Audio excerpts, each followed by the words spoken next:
Welcome to Cartoon Scary! Boo!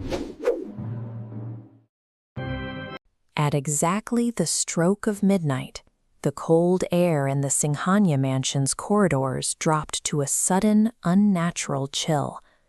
In the main hall, a heavy antique mirror began to fog from within. Seconds later, a set of wet, muddy handprints appeared on the glass, pressing outward from the interior of the mirror. Maya and Ajay discovered the marks, just as Ajay noticed a static shadow standing beneath the courtyard banyan tree. When he aimed his flashlight toward it, the figure vanished. The following morning, Ajay was unable to move. His skin had turned a dull gray, and a layer of black soot had begun to spread across his face.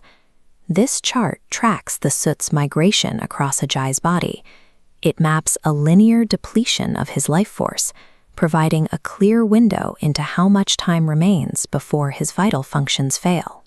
During the day, the Haveli maintained a facade of normalcy. Servants worked and children played, yet the atmosphere felt increasingly heavy and oppressive. This blueprint maps the estate. Maya and Ajay occupied the primary wing.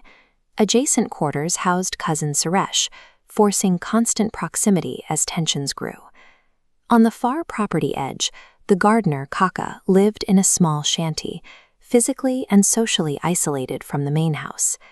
In an environment defined by extreme wealth and rigid social standing, the presence of an inexplicable threat causes logic to fracture. The families began looking for someone to blame for the house's decline. The corruption inside the mansion worsened. Fresh milk boiling in the kitchen turned into thick black ink in a matter of seconds. Suresh soon encountered his own vision in a hallway mirror. He held a bowl of fresh fruit, but in the reflection, the fruit appeared rotten and infested with maggots. The curse followed a specific rule. The physical world remained seemingly pure, while reflections revealed the true state of decay within the mansion. Suresh later discovered a circle of salt and dead crows left directly outside his door, suggesting a targeted, ritualistic threat.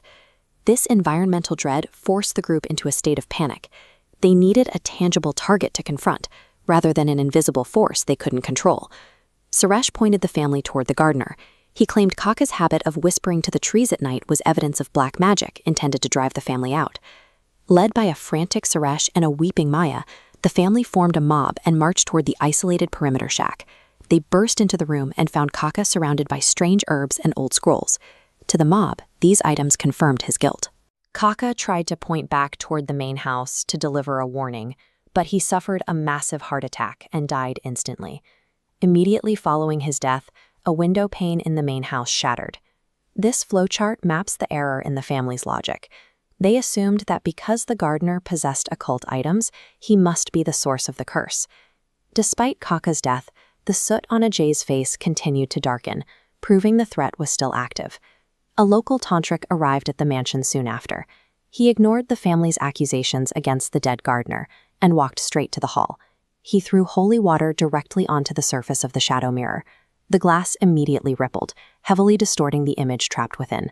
The reflections suddenly shifted. While the real Maya looked completely exhausted and older, her reflection appeared remarkably young, radiant, and possessed.